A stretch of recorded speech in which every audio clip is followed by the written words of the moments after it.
Ciudad de México, octubre de 2007. Los vecinos de un edificio en la colonia Guerrero comenzaron a notar un olor insoportable proveniente de un departamento del tercer piso. Un olor que no podían identificar, pero que les revolvía el estómago cada vez que pasaban por el pasillo. Lo que nadie imaginaba es que, detrás de esa puerta, un hombre escribía poesía mientras cocinaba carne humana.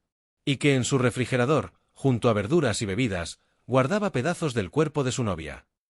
Hoy te voy a contar la historia de José Luis Calva Cepeda, conocido como el caníbal de la Guerrero. Un hombre que no solo asesinó y desmembró a sus víctimas, sino que se las comió. Y lo más perturbador, intentó justificarlo con literatura. Bienvenidos a Cuentos Reales en Español. José Luis Calva Cepeda no era un hombre común. Nacido en 1969 en el Estado de México, desde joven mostró dos facetas aparentemente contradictorias, una inteligencia notable y una personalidad profundamente perturbada. Se consideraba a sí mismo un escritor, un poeta, un intelectual incomprendido. Escribía relatos oscuros, llenos de violencia y muerte. Algunos que conocieron sus textos dijeron que eran inquietantes y enfermos. Pero nadie imaginó que no era solo ficción. Calva trabajaba en empleos temporales, nada estable. Vivía en un pequeño departamento en la colonia Guerrero, una de las zonas más antiguas y marginales del centro histórico de Ciudad de México. Un lugar donde es fácil pasar desapercibido. Donde nadie hace demasiadas preguntas. En 2007, Calva tenía 38 años y una novia, Alejandra Galeana, una mujer de 32 años, madre soltera que trabajaba como bailarina exótica para mantener a sus 3 hijos. Alejandra cometió un error fatal, confió en él. Y esa confianza le costaría la vida de la manera más horrorosa imaginable. El 6 de octubre de 2007, Alejandra Galeana desapareció. No llegó a recoger a sus hijos. No contestaba el teléfono. Sus familiares comenzaron a preocuparse inmediatamente. Alejandra era una madre dedicada, jamás abandonaría a sus hijos. La última persona que la había visto con vida era su novio, José Luis Calva.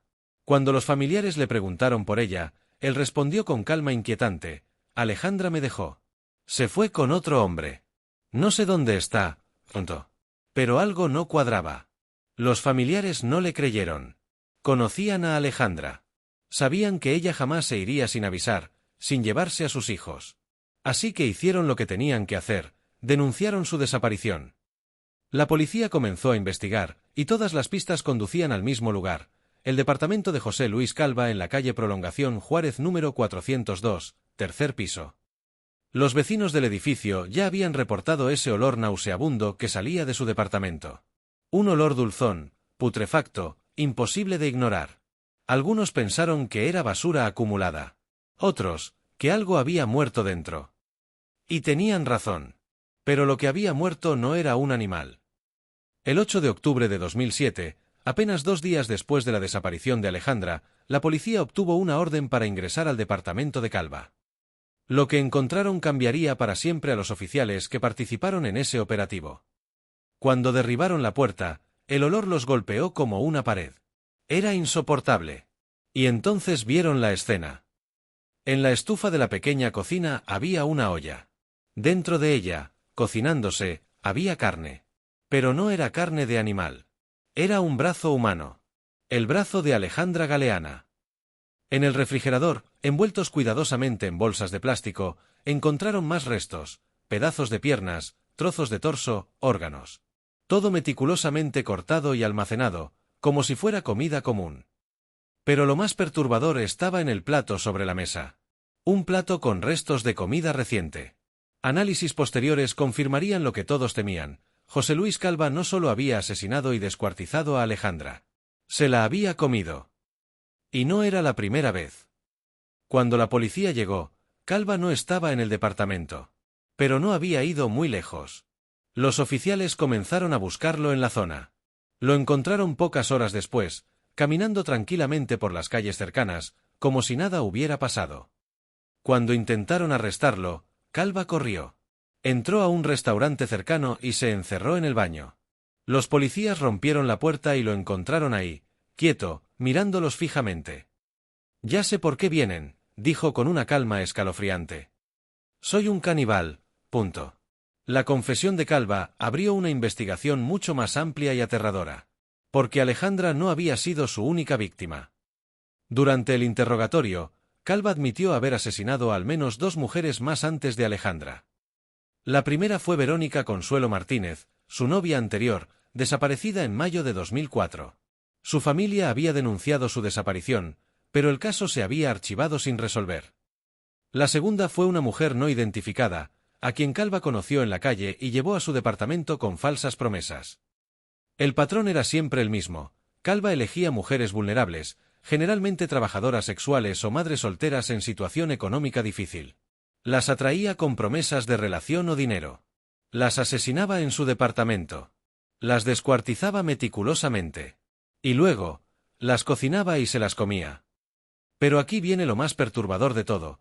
Calva no actuaba por simple locura o impulso incontrolable. Él creía que lo que hacía tenía sentido, que era parte de algo más grande. En su departamento, junto a los restos humanos, la policía encontró algo más: manuscritos. Decenas de páginas escritas a mano por Calva. Poemas, relatos y un libro que estaba escribiendo. El título de ese libro era escalofriante: Instintos caníbales o 12 días.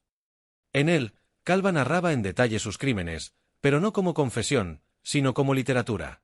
Como si fueran historias ficticias de un personaje oscuro y fascinante. Calva se veía a sí mismo como un Hannibal Lecter mexicano. Un caníbal culto e inteligente. Un artista del horror. Creía que sus crímenes eran obra de un genio incomprendido.